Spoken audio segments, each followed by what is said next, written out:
shooting is shooting. You know, from the guys that I've talked to who have been in gunfights, right, they tell me that speed and accuracy is pretty important. And then from my context of you know, teaching concealed carrying and doing matches, speed and accuracy ends up being pretty important as well, right? And so I'm like, all right, let's just pull that out here and let's see what we can learn from you know, the competitive guys. Let's see what we can learn from the defensive guys, and just kind of put all of that together into just a shooting package, right? And then generally by the end of 2 days, people are like, so you learned a lot of this stuff from competition? I'm like, yeah, 100%, man. They're like, all right, I want to try a match.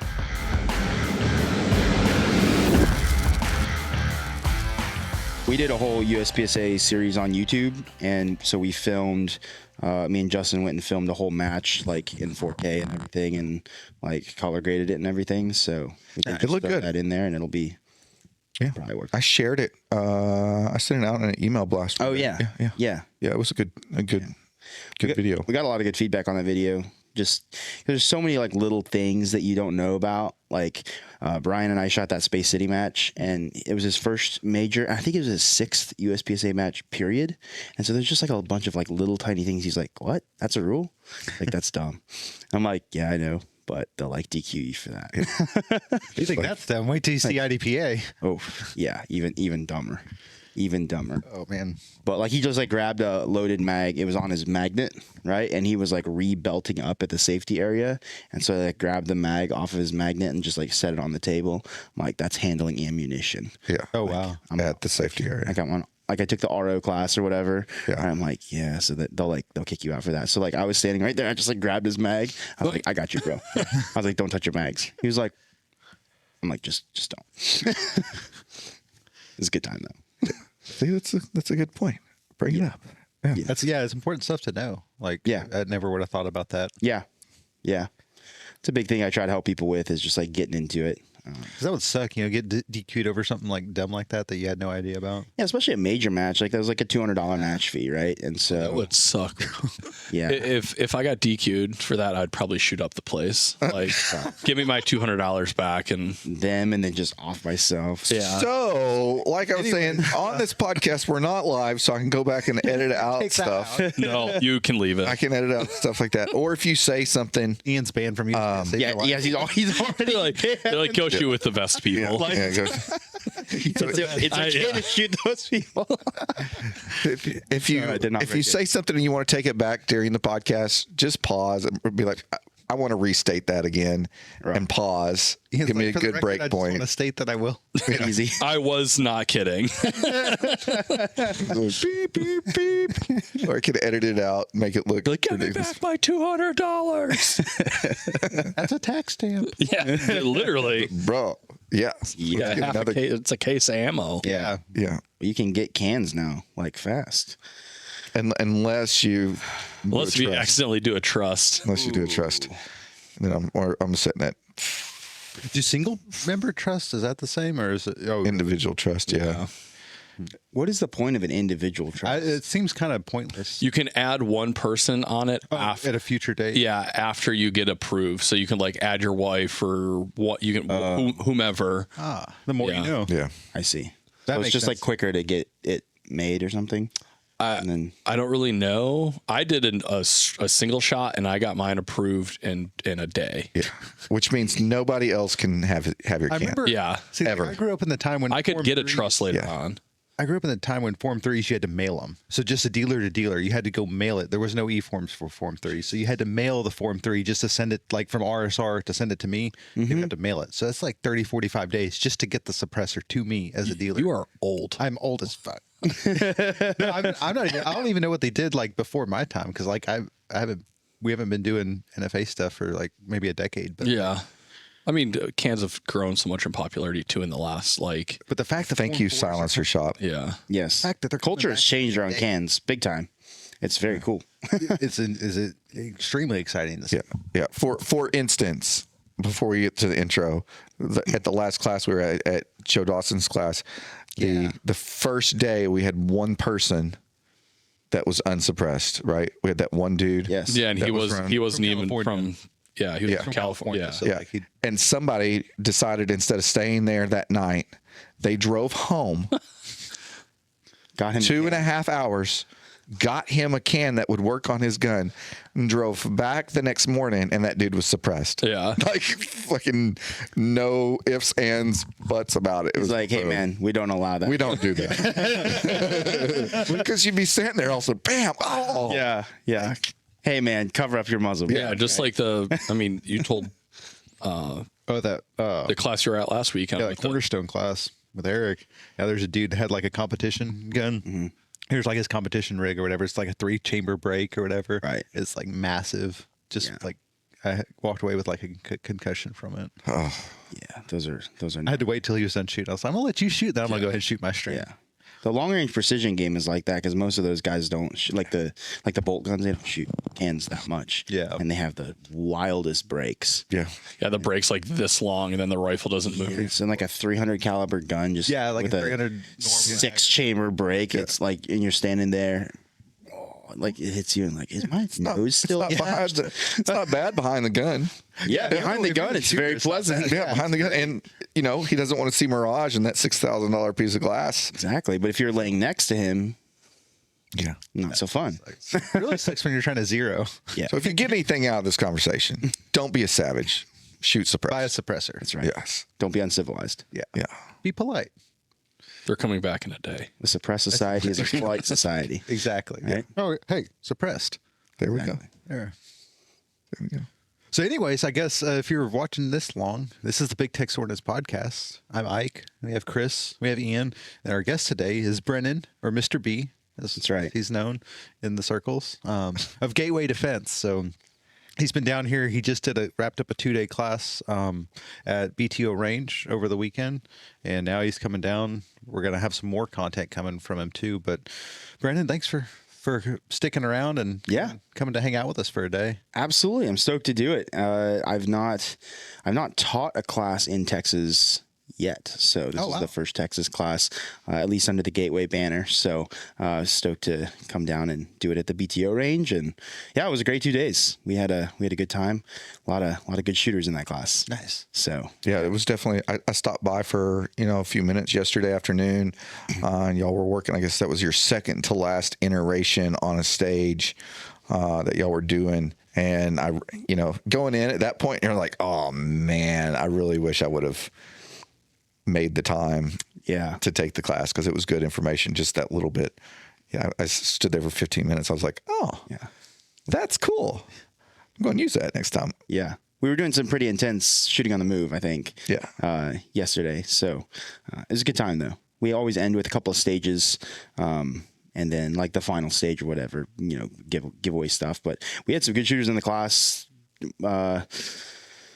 Couple guys did pass so I have a set of standards of like 3 strings, right? And a couple of guys got patches for string 1 and 2, and then one guy got all 3, and so he earned coin number 6 for the standards, which is pretty rad. But it's pretty rare to get like more than a couple people passing string 1, right? And so that was pretty cool. It was pretty cool to hand out some patches and a coin. Yeah, pretty awesome. Not to brag or anything, but usually if you go to a BTO range class we've brought somebody in, or you go to a BTO class like we were talking about that we've hosted, it's a different caliber. You usually get some really shooters there, good shooters in there. It's one good thing about our audience is we've got some solid shooters that are loyal customers. So it's pretty cool. Yeah, and I think it's a lot of times when it's customers around like a company like this where we care about like quality and like like you guys put out a ton of stuff on the training side as well, like supporting instructors, like that just cultivates a culture of like those people attracting to you guys, or like, hey, we're like probably homies, right? And so that was the whole class. Like everybody was there to just hang out and have fun. Everybody was super motivated to learn, and everybody came in with a super solid skill set, including some guys who'd only been shooting for one guy had only been shooting for 6 months. Oh, wow. One guy had only been shooting for a year. And both of them did fantastic. The guy that been shooting 6 months, he earned 2 patches, which is pretty crazy. That's crazy. It actually made me feel a little bit bad about myself. I was like, man, dang. Look at where I was. I need to step it up. Yeah. That's cool. But yeah, that's I think very much part of like cultivating that culture, which is kudos to you guys for sure. Thanks. So how long have you been shooting? How long is Gateway Defense? How did that all come to be about? Sure. Yeah. So actually, I haven't been shooting that long. So I started. I bought my first handgun in 2018, actually, and started training seriously in 2019. And then in 2020, so like I was taking classes and stuff like that with guys like Nick Young and Mark Smith and those guys, right? Spec Train. And then started training in 2019, 2020, started getting into USPSA pretty heavily, and just found that to be a super interesting outlet for shooting. And it was giving me a lot of homework and a lot of stuff to work on because I'd already started to get a little bit bored with classic, just pistol one defensive pistol type classes, right? And so I was like, oh, there's some really interesting stuff. Started shooting USPSA in 2020. I got hired on to work for Spec Train, which is a training company out of North Carolina. That was in, I guess the end of 2020, right? And so then I worked for them, just part-time, weekend classes or whatever, for about a year. And then after that, I headed to Vortex Optics, right? So I was the lead pistol instructor up there for 2 years. Nice. For the training division of their of Vortex. And then I want to come back to Vortex. Absolutely. And then last October, I left Vortex and started doing essentially the exact same thing, but just under my own banner and doing the whole, traveling, teaching, whole gig that everybody does. Yeah, doing the whole tour thing. Yep. That's the very condensed synopsis. But I feel very lucky. Like I've been able to train with who I feel are some of the best shooters in best shooters and instructors in the industry, and then just some of the best shooters in the world. IPSC world champions to the high speed. Special ops guys, stuff like that, right? And so I feel like I've been able to get a pretty well-rounded education, and I just feel lucky that I was able to skip a lot of the kind of the wading through the kind of some of the BS that a lot of people feel like they have to wade through, right? And I feel like I skipped a lot of that, and I'm very thankful for that. And so I love just being able to try to pass that stuff on and essentially accelerate other people's progression the same way mine was. So yeah. That's pretty much it. Yeah, it's really cool when you can see like my roundabout training path, right? Like how I was shooting for a long time before I took an actual, civilian open enrollment training course. Sure. And then you come around and talk about this dude's been shooting 6 months that was in your class. Yeah. All the stuff that he doesn't have to unlearn. Oh yeah. Hopefully. Yeah. Right. It just puts you on a totally different level. Dude, I can remember I was hosting a ShivWorks class, and there was this kid shows up and he's 14, and Craig's like, dude, I'm cool with it if his parents are cool with it. And that dude was in a ShivWorks edge weapons only class at 14. He had his mind blown because he was a HEMA guy. But the dudes that are getting into training super young, super early. Like Jay Swinner, Rob's son. Yeah. He was out at Symposium at 14 or 15, just hanging out with Fisher and those guys and stuff and taking classes, it's incredible to start that early and get that level of instruction. That little kid that Paul Dugan's always dragging around the classes all the time. She's amazing. Yeah. It's Emily. Yeah. Hi, Emily. So what did you do besides training? So let's talk about Vortex for a little bit. Yeah. So I got hired there to be an instructor for Vortex Edge, which is the training division. And essentially what they did with Edge was they opened up a spectacular indoor range facility, right? I mean, there's a 15-yard, 25, 50, and 100-yard indoor ranges. I've heard it's state of the art, all state of the art. I mean, the 50-yard range, which is where we taught most of our pistol and rifle classes. I mean, that thing is as big as a outdoor bay, right? It's 14 or 16 lanes wide, 50 yards deep, and then there's no we don't treat it like a fixed firing line like we did it, BTO this past weekend, like we set the targets up and then we just move the firing line. So we literally treat it like a outdoor bay, and then we've got ballistic target traps all over, so you can shoot into the walls and things like that. So it was pretty sweet. Like, it didn't hold you back from doing anything there. So they built that, and of course Vortex would use that for testing stuff, and like there's a bunch of different departments, the government contract guys and the dealer guys and the consumer sales guys. They would all be coming down to shoot and stuff. But then in the midst of all of that, Vortex Edge was the name of the facility, but also the name of the department, which was the training side. And so that was just open to just open enrollment classes. And so there were they started out with maybe 2 or 3 full-time instructors, right when they opened, and then they expanded the team, which is when I joined, to about 6 full-time instructors. And we were busy, like 3 to 4 days of teaching a week, which is quite a bit.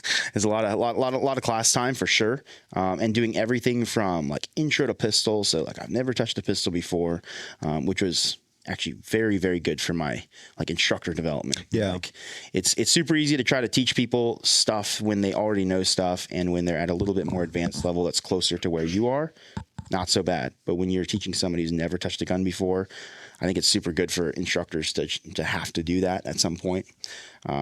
But intro to pistol, and then pistol 1, 2, and 3, same thing for carbines, same thing for long range. So that was kind of our bread and butter. And then there were specialty classes, there were night vision classes, hunter marksmanship classes, home defense classes, stuff like that. So we stayed busy, man. It was definitely a very good experience, and super thankful for my time there for sure. But yeah, it was pretty cool.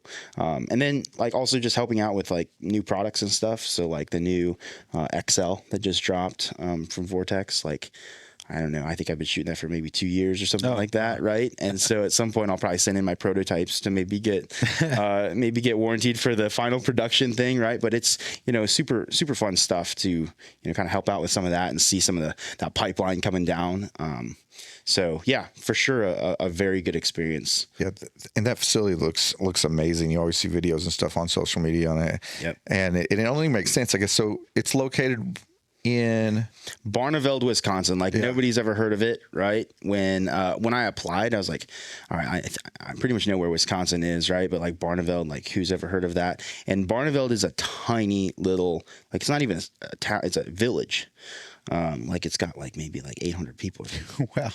They all work for Vortex. Yeah. Well, funny enough, like housing prices in Barneveld right now are just absolutely insane, because everybody wants who's working at Vortex. See, Vortex has 400. Don't quote me on that. 400, 450 employees, something like that. A lot. And they're all on location, right? So they're all right there on the campus in Barneveld.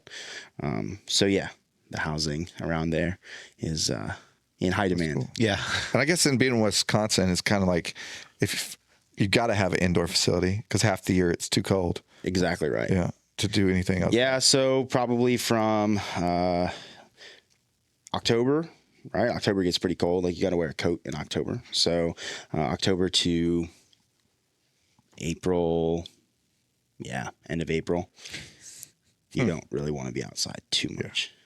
We only get about 2 weeks a year that you can wear a coat here. Yeah. So in like January, December. Yeah. Sometimes February. we're in shorts on Christmas Day, like. Yeah, I've been in a pool on Christmas. Yeah, I've been in a pool. I've been in a pool on Christmas. Yeah. I mean, like the heated pool, and it was like 72. Yeah, but it doesn't feel like I'm from Buffalo, New York originally, so like I'm a snow dude. He's Canadian. It doesn't. Yeah, I'm also Canadian. He's from South Canada. Yeah, it doesn't feel like Christmas here though. Yeah. You're like, oh, cool. There's fucking Christmas lights and there's green grass. Right. Like this is fake Christmas. Yeah. Same with Thanksgiving too, right? Like, yeah, it's just that everything looks the same. Yeah. It's not. There's no colors. There's no fall. Crisp It goes morning air. It goes from warm to less warm. and then a couple days of chilly. We threw a ugly sweater Christmas party. This was a long time ago at our house, right? For Christmas, like the day before Christmas or the day before Christmas Eve. And like, it was so hot. Like we had the AC cranked down, but people were in and out, in and out. Oh, yeah. And it was still so hot. Like everybody's just sitting there sweating. It's like, Can we it's take so these hot. sweaters off? But everybody stayed in character. But yeah, Yeah. it gets, You do like an ugly Christmas T-shirt party. yeah. Yeah. Just cut the sleeves off your make them into a vest. Yes. Next year for our Christmas party, this year for our Christmas party, we'll do an ugly T-shirt. Yeah. Yeah. So do you shoot a lot of USPSA? I do. So, What level are you? Try to. So I'm master class Okay. in carry optics. Have not been able to hit that GM card yet.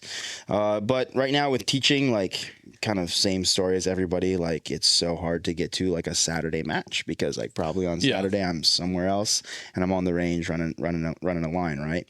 But USPSA, like I said kind of before, was exactly what got me into like the performance rabbit hole. Just because I felt like those guys were doing stuff that I had really never seen done, really didn't think was possible. Just shooting fast. It was like, I don't know how you're seeing your sights, right? And so it kind of led me down this like, all right, like how are you guys doing this? And like, why is the skill gap so different, right? So I try to shoot USPSA as much as possible, the locals as much as I can, right? And then this year I'm finally shooting a bunch to me of majors. So I think I'm shooting 6 majors this year. Oh, dang. Which is a lot. Yeah. But I was always kind of using that excuse. Like I wasn't happy with my major match performance before. And so I was like, well, you know what? Like I can't just go to one a year and then expect to like get like substantially better or, you know, deal with the match pressure substantially more. Majors aren't qualifiers though, right? Or like No, they're so yeah, classifiers and majors classifiers. are different. So classifiers are individual stages that you shoot, and that's then you get averaged out, right? Of like, you know, the best 6 of your most recent 8. Usually is how they do that. And you could shoot a classifier at almost every local match. They'll have 1 to 2. Right. But a major match is, they call it like a level 2 or level 3 match. And those are just bigger matches. So where your local might have like 80 to, 120 shooters, major match will have 300, 400 shooters. Right.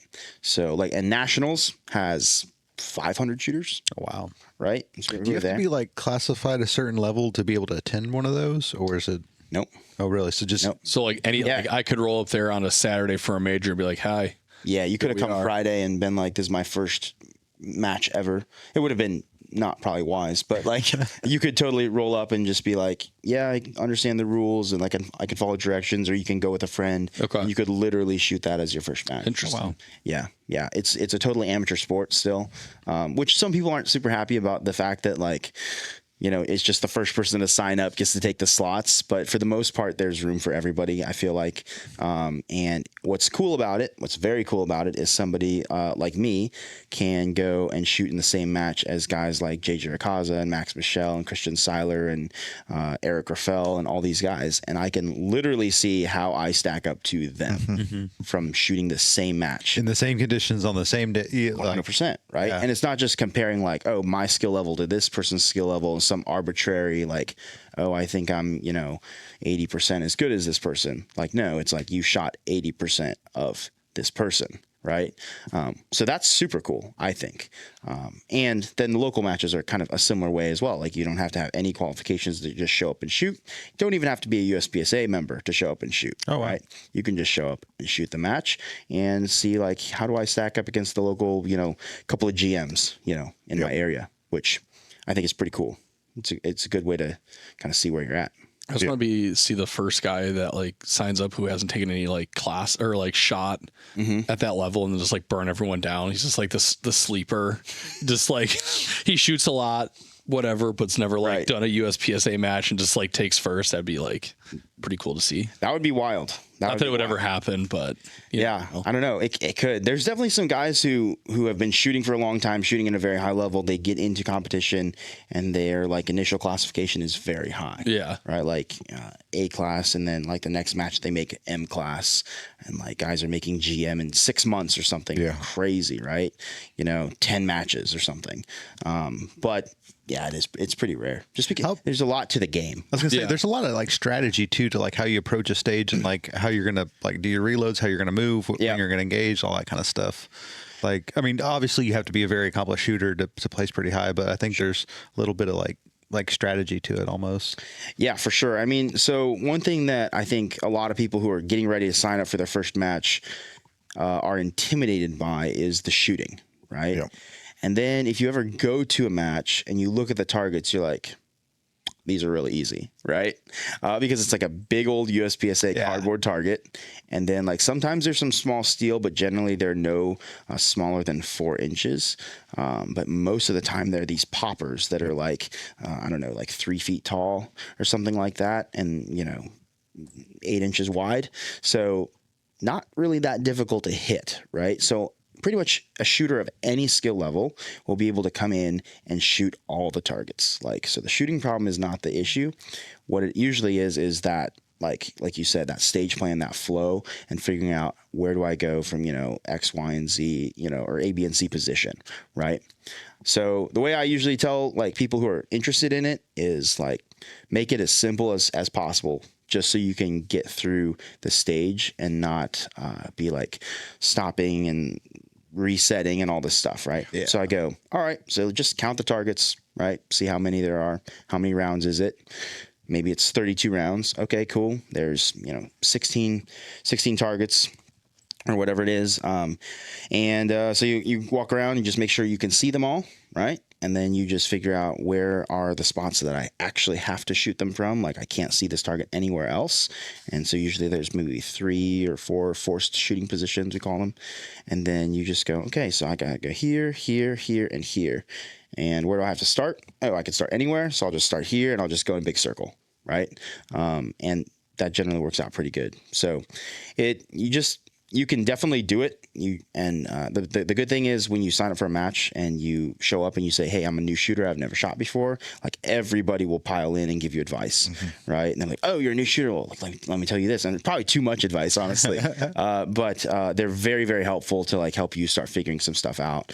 And generally people have very good experiences at their first match and they go, yeah, like that's super fun shooting. Like that's definitely more fun than what I would have done just like blinking at the range. Oh yeah. Right. And so I think that's what kind of brings people back, because not a lot of places you can like run and gun and do that kind of like really dynamic stuff anyways. And so and having like a pre-made structure to it and everything, like exactly. Not having to come up with it yourself, it's a whole lot. It's totally different than just going out and plinking by yourself. It's 100%. It's a very fun 4 to 7 hours on the range to get in 1 minute and 37 seconds worth of shooting. True. I like straight up. It's well worth it most of the time. That is 100% true. Yes.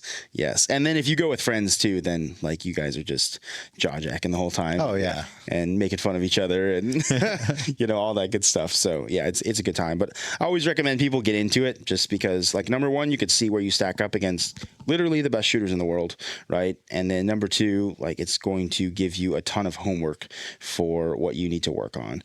And so if you're only ever practicing by yourself or you're never competing against somebody else, it's hard to know what is truly a strength and what's truly a weakness. I definitely thought I was good at, some things before I started shooting matches.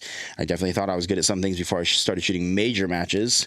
And then I shot those and got humbled real quick. And it was like, okay, I have a lot of work to do. But for somebody like me, that's very like inspiring and like encouraging, because it's like, all right, I haven't capped out like nearly. Yeah. I have tons of stuff to work on, which is great because I enjoy the process for sure. So on those major matches, is that like drawing from like regional shooters, or do you have people like from all over, or is it mainly? Yeah, pretty much. So you will mainly draw, I would say, from your region, right? So like we just shot this major, the primary arms Space City match down in Wallace. Wallace. Yeah. I think it's Wallace. Yeah, the Wallace Orchard. Yeah, Wallace. Yeah. Orchard. Okay. That place. So down in there. So what is it like Where we almost died. an hour He almost died a couple of years ago. from? Heat exhaustion. Oh yeah, me It was too. bad. Yeah. Yeah, me too. There's no shade. Unbelievable. There's no shade on that range, and you're like Yeah. 40 yards from the river, so the humidity's Correct. even higher than it is normal. Yeah. It's so hot there. And you're down in a bowl. Yeah, there's right? no wind. Yeah, no. It's so I did not know I did not appropriately plan for that because like I packed, I'm going to an indoor range, right? And then I was like, oh, and I'm going to shoot this match, but I didn't really alter my packing. And yeah, it was not pleasant. I was hurting a lot. 12 stages in a day in 97-degree heat. It was for me like when I left my house, it was like in the 50s that morning. Oh man. So Welcome to Houston. I was kind of like, oh man, I should have brought my hoodie. And then you said somebody told you that it was a dry heat. Listen, Who was that person? I literally cannot remember. I wish I could because I would have words with them. All right, so they told me in Texas it's like a dry heat. Okay, well, Texas is It's a large state, it's right? a very large So state. maybe there's Like if you're in areas. Lubbock or El Paso or something, yeah. But, It's like more desert out there. yeah, but we're Well, Gulf Coast around over this here. area, no. That's- Especially if you're going that's a south down there where you're at, you're even closer to the coast. Yeah. I'm sorry. Anyway. Anyways, I'm sorry that was done to you. I feel very let down and offended and upset from that information. Yeah, all right. yeah, I almost sneezed. Don't let it out. Don't hold it in. You might Yeah, I have almost an blew my aneurysm. back out. Back inside of you, man. That seemed a little dangerous. Almost pooped, blew my back out, and sneezed all in once. So regional matches. But yeah. We So anyway, distracted. so probably most people from that match were from like Texas, Yeah. or so, right? And then you probably had maybe I would just guess 10% of the match probably flew in, maybe 15% of the match flew in, Okay.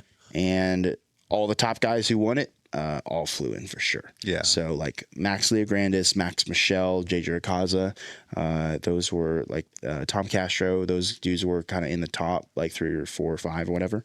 And those guys all flew in. So JJ lives in Florida. You know, Max lives out in Arizona, I think. So Speaking of that, what is with it in the Southwest? 'Cause like it seems like all like New Mexico and Arizona, there's like a unusually high concentration of high class shooters, Dude. in those states. I don't know what it is, but like I have a bunch of buddies in Arizona, and they tell me they can shoot a match every night of the week if they want. You could do that in Houston. Really? Yeah, you can go. insane. You can hit a match every day of the week in Houston. That's insane. That's crazy. There's like 2 a month where I live. And like, so if I'm gone, like I'm just out of luck, Yeah. you know? Where's home base? Wisconsin. Okay, still. Okay. Yeah, near Madison. Yeah, if you didn't mind to drive, you could shoot a match every night. Yeah, within like what? Like a 3-hour radius or something like that? Like 2 hours. Probably radius. 2-hour radius? Like That's from here to like Galveston, it's 2 hours. Yeah. Solid. And that's still Houston area. Yeah. But that's like just saying like you could probably shoot a match every night in Connecticut if you wanted to drive clear across the state, which would actually fit inside of Houston. So right. Yeah. Yeah, that's fair enough. it's a big area. Yeah. But yeah, definitely the Southeast and Texas, like full of very good practical shooters for sure. But yeah, man, I think it's something definitely worth getting people into. Like I never market my classes as like a competition class, right? Like my performance pistol, it's just shooting, right? And that's what I always tell people, like shooting is shooting. You know, from the guys that I've talked to who have been in gunfights, right? They tell me that speed and accuracy is pretty important. And then from my context of you know, teaching concealed carrying and doing matches, speed and accuracy ends up being pretty important as well, right? And so I'm like, all right, let's just pull that out here and let's see what we can learn from, you know, the competitive guys. Let's see what we can learn from the defensive guys and just kind of put all of that together into just a shooting package, right?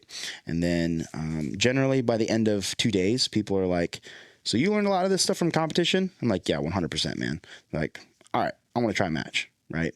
And that's always my goal, is just to get people to push themselves and to do stuff that will give them a path to like get better versus just like, well, I guess I'm going to go to the range and practice the same 3 things that I always practice, right? I'm just going to do one-shot draws and bill drills and reloads, and then I'm going to go home, right? It's like, no, man, like set up something complicated and force yourself to think, and it's problem solving with a gun in your hand, right? Stages are that way, and CQB is that way, and you know, different things like that. So the shooting is on lock, and a subconscious skill frees your mind up to solve other problems of like, you know, target order and arrays of difficulty, and or maybe it's how do I not get shot, right? So I think it applies both sides of the spectrum, which is pretty cool. Yeah, I think we're past the point. While there's still the people harping on competition will get you killed in the streets, I think it's pretty much died. Yeah, I think it's been disproven enough that it won't. Yeah, exactly. Right. And those people they don't shoot. They're just looking at just reason to justify why they don't shoot. Exactly. Yeah, exactly. That's actually what it boils down to. More often than not, is that's their justification on why they suck. Yeah, I need to shoot the one they host at our range on Wednesdays more, but it's just hard after work to stay here later. Yeah. Hear that. But yeah, it feels like a continuation of work when you get over there. Yeah. It's like I shot it a couple times. I need to do it more too. Yeah, I mean it's right here. I mean, like how many stages do they set up? Like 3 or 4, I think. Yeah, that's not too bad. And it's only a couple hours, so like they run it quick. I mean, they do a good job, and they have classifiers. Really? They just started doing. Yeah, it that's great. They just started classifiers. They did that to start bringing in more people. Because if you can show up to a match and every week you're going to get a shooting classifier, you get to be a huge draw to the whole local area. Yeah, 100%. It kills it. Yeah, I mean they get a pretty good crowd over there. I would think between they max out 20 to 40. Yeah, people it'll a week. fill up. Yeah. They have to cap it because otherwise you'll be there till like 10 o'clock. Yeah. Oh yeah, for sure. Yeah, I mean if you guys have that available to you, for sure. I mean just hop in one of those once a month or every other month or something like that whenever you can, and yeah, that's awesome. That's what we'll need to do whenever it cools off is just be like, all right, we're shooting a match every month. Need to go do something. Shoot Steel Challenge, shoot USPSA. Got to get back on. I think we said this last year at the same time. Anyway. Yeah. It's true. Yeah. It was, I mean, we used to do a shooting league at my previous employer that I set up specifically so I could shoot a match every week. Like that's what I wanted to do. I was like, all right, let's figure out how to do this. And I don't know if they're still doing it or not as much. I mean, when I left there, it was every Sunday that they were still doing it every Sunday. Was it every Sunday? Sunday night. Or one Sunday a month? I don't remember. But yeah, they weren't shooting classifiers and stuff. But, they didn't pay for USPSA registration. 15, 20 people to come and shoot that. Yeah. Yeah, it's a fun little indoor match. Yeah. Yeah. Indoor matches are fun. Yeah, those short little ones. If I don't have to be there for 6 hours, then awesome. Yeah, that's the cool thing about it too. Is like you can go there. It's only a couple hours. It doesn't take your entire day. Oh yeah. Like I mean, I've been like in and out of that where it's like you shoot it's like 100 rounds. Yeah. Yeah. It was like 3 or 4 stages, and we were done in like everyone was done in like an hour and a half, 2 hours, and it was like, that's fantastic. oh, it's only 6:30. This isn't horrible or whatever time it was. Yeah. You're not standing in the sun the whole time. Yeah. yeah, they're good too because like the guys over there, everyone pitches in, helps out. Yeah. They help. And then that, like, as you finish up, you tear down and stuff. So like, there's a good group of people over there. Yeah.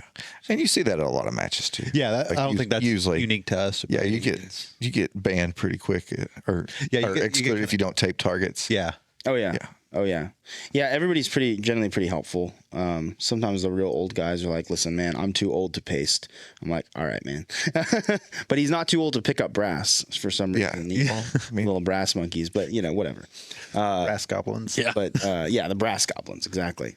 But yeah, generally people are really helpful, and like generally there's a setup crew. They're just all volunteers. They get there early, help set up the stages. Whenever you're done, you generally just tear down the stage that you were on and like, hey, where does all this stuff go, right? And you all take it back to the storage room or whatever, and you're out of there. And that makes it nice because you don't really have to have staff, like set up staff, because it's all a volunteer sport. We all want to shoot, we all want to get home, and like eat dinner. Yeah. So we're all pretty motivated. How'd you do on Friday? Oh, Friday was bad.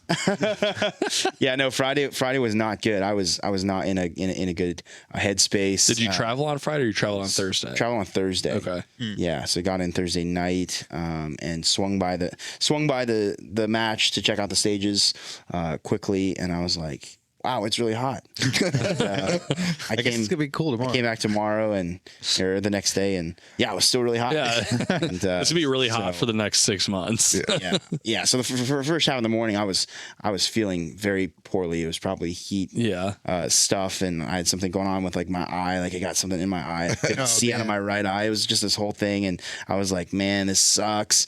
And then after lunch, I pulled it together quite a bit better. I was like, okay, now I'm starting to feel like myself. Yeah. And but no, that was You're caffeinated. Struggle bus. Yeah, Were you and Brian on the same squad? We were, nice. which was fun. Yeah. Which I was going to say, well, which then you had Brian? to deal with him. Brian Valise Oh, where's that little fella today? He had to go back last said, time. "Oh, I have to teach patrol rifle," and so he left. He had to go.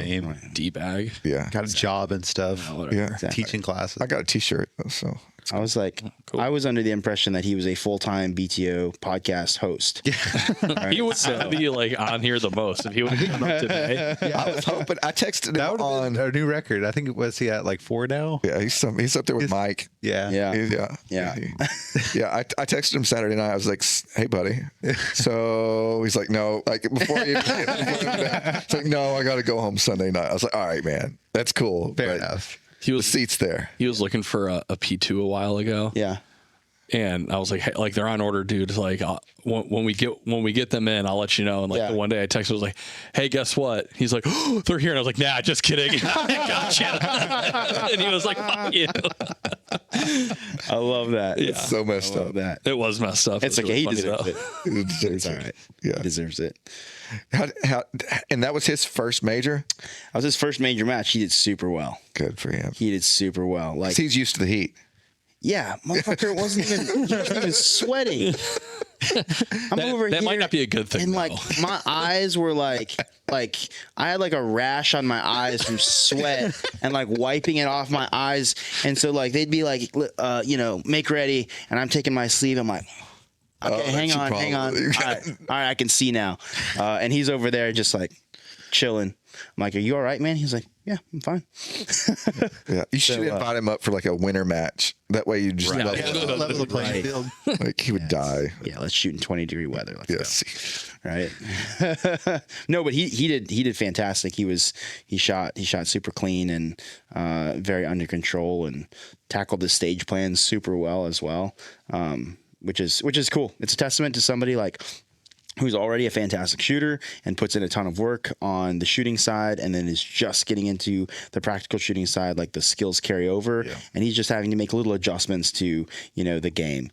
And that's why I think it's so cool for people to at least try it. And I always say, like, listen, man, like you don't have to worry about classification. Like you don't have to try to like get your A card or M card or GM card. You don't have to try to win an area match or nationals or whatever, like, because that's very difficult to do. And you kind of have to be pretty autistic about it to get to that level, but at least just go do it a little bit, right? And do it when you can, and he'll be an M class very soon. I'm sure. But yeah, you don't even have to. Your level of involvement doesn't even have to be very high. Mine is less high than I would like it to be, and just is what it is. Yeah, right? I always wanted to work more. My two big things when I was shooting competition a lot more was my stage planning was bad. Sure. Like straight up bad stage planning. Sure.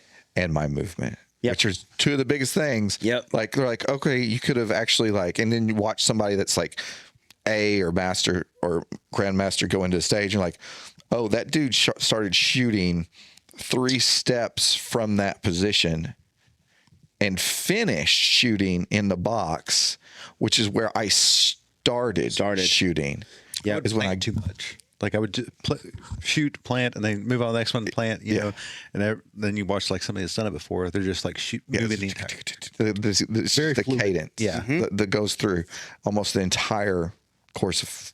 It's just like a cadence of okay, here you go, and that was like I said yesterday when I was standing there watching you shoot. I was like, okay, that's cool going in to like I would have, for example, when you were talking about your movement and you had your no shoot. So during you shot your steel first, and then you moved up and you shot all the targets that were wide open, right? Yes. They didn't have any no shoots. So you shot all your open targets that you could on the move. And then when you got up there, you shot the targets that had no shoots. And how I would have done, I wouldn't have skipped. Like, I would have just walked, like, okay, I'm going to shoot these on the move. And I would have taken the left to right. And because I would have got confused and I might not have came back. And that was always one of my biggest weak spots, was I would just shoot left to right. Unless I'd planned the stage, and then if I'd made the stage, then I'm like, okay, I'm going to shoot these from here. Sure. And that helped a little bit. But that was really cool. I learned something for free in 5 minutes of standing on the range. Yo, send him up, like, you owe him like $20. Yeah. Okay. Yeah. Oh yeah, like a prorated. Yeah. 5 Okay. minutes. Yeah, that's good. That's good. So like what I always say in classes is the way I try to structure my classes, like number one, I try to make it super linear as far as like the progression of skills goes, right? So and we're going to start with grip. We're going to add it. We're going to talk about sights and vision. We're going to add in trigger, like in that order, right? And then we're going to go to like the draw and recoil management, and then target transitions and movement, right? And then by the time we get to the end of it, hopefully we've covered pretty much everything you need to shoot like a stage or something like that, right? And so I always talk about it in terms of like I stole this term from Mason Lane, stacking layers of difficulty, right? And so when you look at a stage like that, or you look at any shooting problem, a layer of difficulty would be, so let's say shooting an open target at 5 yards, standing still, right? So that's like 0, right?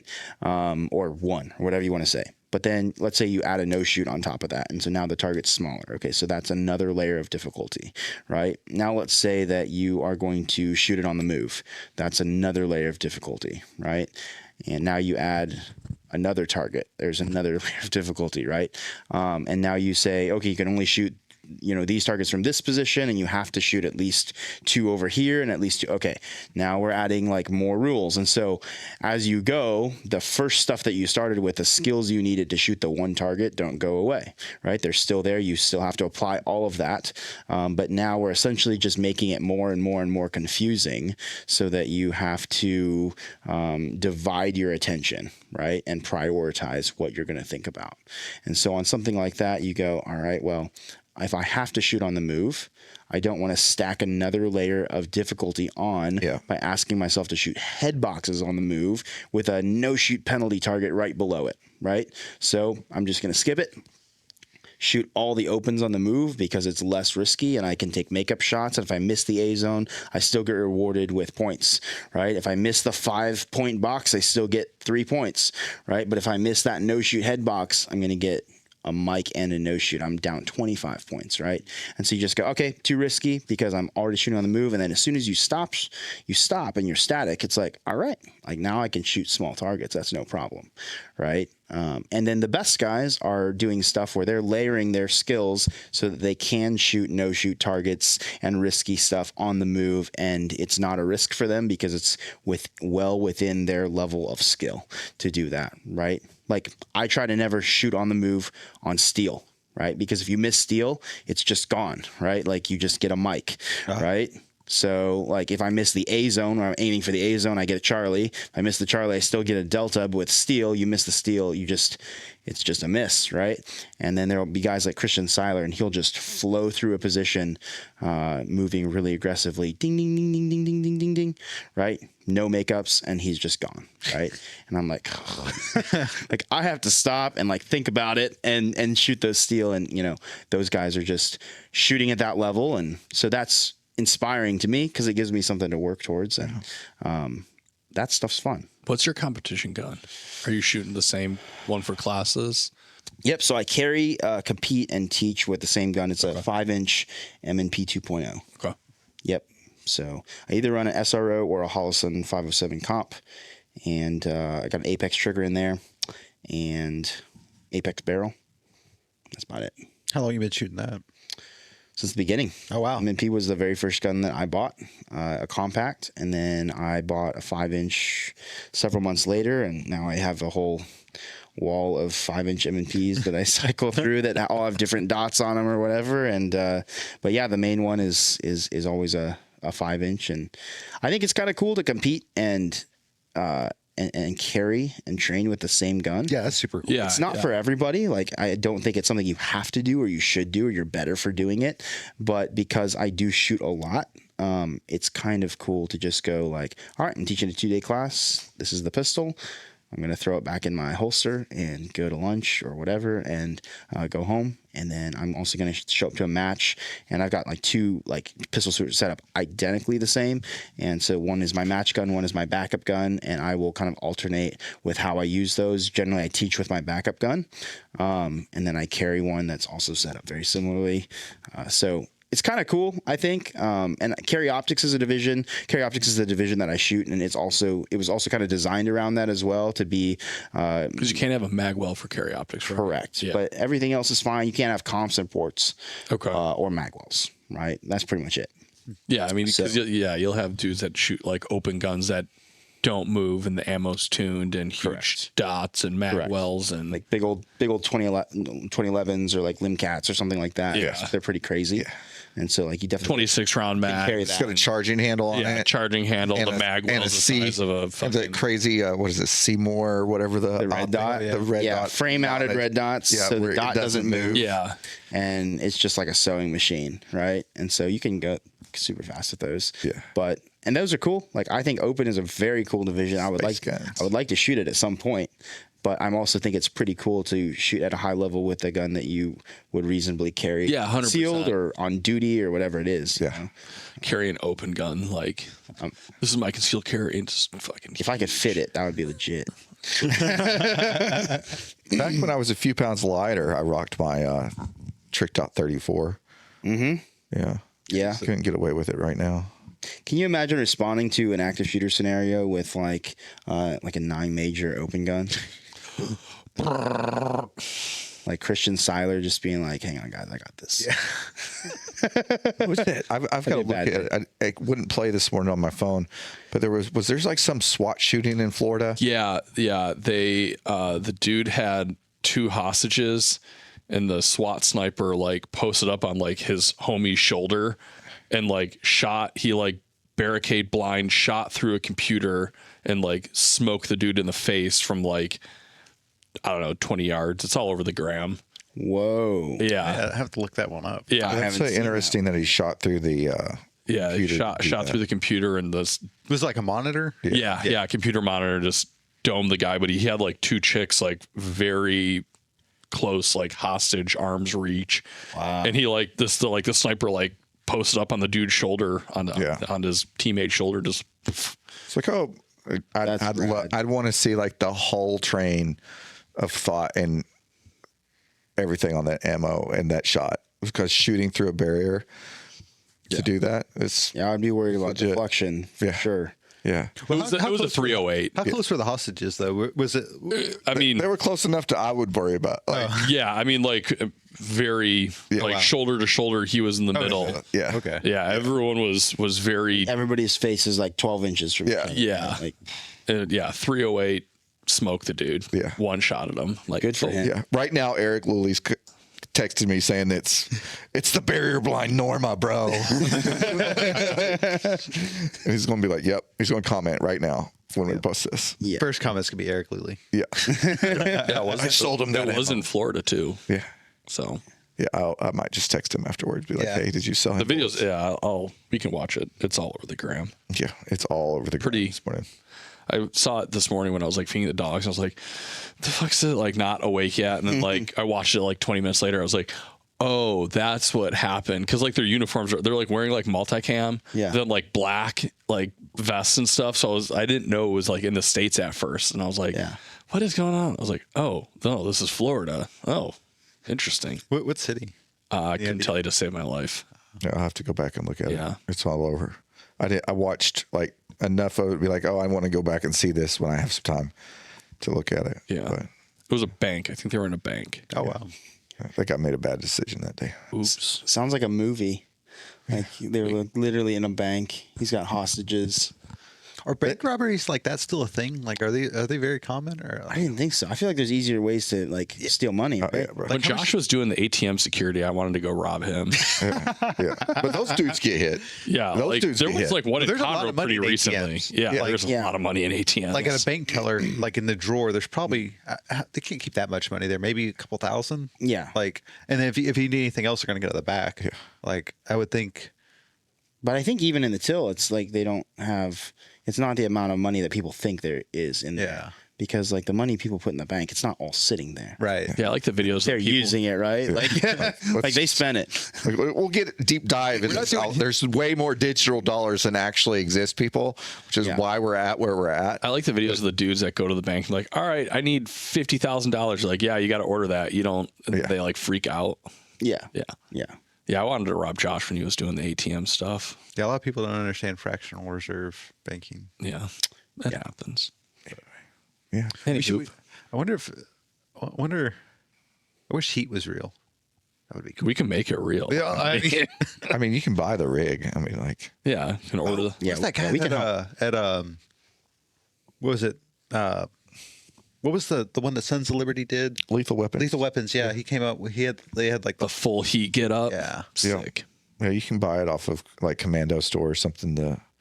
all the mag, The mags, the horizontal mag bandolier or whatever. Not bandolier. Speaking of Lethal Weapons, it's coming up in October. I believe they haven't announced it again yet.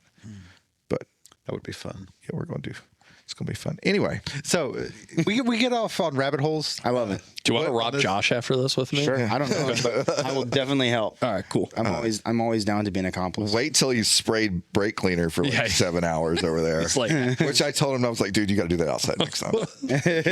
Putting the fan blowing towards the warehouse. Usually he'll crack the door and put the fan, positive displacement out the window, out the door. This time he did it the other way and pushed all the. it's from the brake cleaner. Like, you got to do that. You can't do that again. Was he mad at you guys or something? Yeah, Like, somebody pissed him off. Probably. he's just over there into the fan. Oh, it was so bad. Like, I'm glad I'm not here. I'm leaving. Yeah, like dispersed the entire warehouse. Everyone had a headache, and everyone was like, Everybody's seeing Yeah. triple, right? Yeah. So what do you got coming up, man? What's next on your agenda? Yeah. So June is a busy month. So I'm headed out to Pennsylvania next week. Well, actually this weekend to train with Tim Herron. Oh, okay. So I'm Fuck that dude. taking that class. Yeah. Fuck Tim Herron. fuck Tim Herron. So really excited to take a class with him. I've never trained with him before, but I have interacted with him and we've been friends online for years, right? So super excited about that. And then the weekend after that, I am headed to Lynchburg, Virginia area to teach performance pistol again. Nice. And then the weekend after that, we're shooting Carry Optics Nationals Okay, cool. in Ohio. And then we just roll right through. I got another major in July in Wisconsin. We got a rifle class in Wisconsin. We're going down to North Carolina in July to an indoor range, thankfully. I was gonna say, The Carolinas are still pretty warm in the summer. yeah, It's not pleasant either, and it's just as humid. So, but yeah, indoor range in July. Do another collab class with my buddy Gil. We'll do a AIWB red dot collab course, which will be a good time. So we're busy, man. Every single weekend we're doing something, and we're scheduling classes out for 2025 right now. So anybody that wants to host, it's super easy. We same deal as everybody else. Like, as long as you got a place to shoot and some people who want to shoot, like, let's do it, right? So we're super busy all year, and next year I think we'll be just as busy, if not more. This fall, I'm expecting my first kid. I was fixing to say, I saw that posted. Congratulations. Yes, thank you. Appreciate it. So October. And so we're very excited about that. And, but yeah, just trying to stay busy and travel as much as we can and get as many classes on the books as we can, and just help people out as much as possible. So Mold the minds. Yeah, definitely get linked back up with, hit up Tara Yeah. over at the range. You got her contact. Yeah. Get it back on the schedule for next year. Get a couple in there. If you're listening to this and you want to get in touch with him, we'll put a link down below in the description. to where you can find his website is gateway-defense.com. That's got all the links to everything. Our Instagram, YouTube channel is growing, which we're happy about. We put out a lot of content on the YouTube channel, a lot of educational stuff and USPSA stuff and whatever. So that's a good place to find it, gateway-defense.com. and you can find that link below in the comments. And if you've got any questions for us, drop them in the comments or shoot customer service an email. We don't have much going on because it is summertime. Yeah. Yeah, I think me and you are going to be probably before this post or after this post. Yeah, we're going to be going to Utah. Yeah. Yeah, Jerks. Yeah. well, you're going to Canada. I'll be in Canada. So I'm sorry. America's What are you going to Utah for? Hang out with the 1911 Syndicate guys. Mormons. Very good. Very good. Going out there and shoot 22 Yeah. pistols that cost less than $250. I got one for $2.84 at the range the other day. Yeah, not even kidding. $2.84. I traded in a gun and it cost me $2.84 though. Nice. That's fair enough. Yeah, we got to start looking for that. We're doing their cheap gun. They're a cheap gun challenge. I love that. Yeah. I love. We got that's a budget of $250. Dude, they're hilarious. So I've met Chris. I know Chris, but I don't know. I've never met Jake, but they seem like a riot. Oh yeah, they're a blast. Jake is. We've been texting back and forth. They've got a big series coming up. That we're going to be one of the sponsors for. That's awesome. And then they invite us out to shoot. So it's going to be a fun time. And then we got any cool classes? We got Duffy in July. That class is sold out. Almost, or I'm sure it is at this point. It's sold out. We got an armorers course coming up for Sons of Liberty at the range, and then I got to call Joe and get him on the books for next year out of the ranch. But Joe Dawson, that might be the class I need to come down for. Yeah, come. Yeah, That's a good class. It feels like fast. If you want to get mind fucked on shooting long range, you'll go to that. This will be the fourth class that I've been in now, so I should have a good foundation. You got top shot last time, so yeah, on the last day. Let's on go. The last class. Last day. So Let's go. That's awesome. yeah, it's a good. it's all the math and stuff. That's what gets me. I've taken 3 of his classes now, so on the fourth time's the charm. Yeah, math is hard. Yeah, I have a rule: never math in public. Exactly. And then I have a class where I'm like talking about hit factor and all this stuff, and I'm doing math. Math in literally the entire day 2. I'm like, this goes against my principles. Like this goes against my morals. This is not. This is not The nice thing about both those is there's apps for it. correct. Right? Correct. So, anyway, thanks for watching or listening. You can find us at bigtexordnance.com or Big Tex Ordnance. We're back on TikTok, right? for now. For now. Until they ban us. Until they ban us again. So you can find the Big Tex Ordnance podcast now on TikTok. We have 4 followers. You can be number 5. Anyway, thanks for listening, watching, downloading. Peace out. Oh, Ian's back. What do you have for the people? Wear sunscreen in summertime. Don't get skin cancer. Yeah. Drink your water.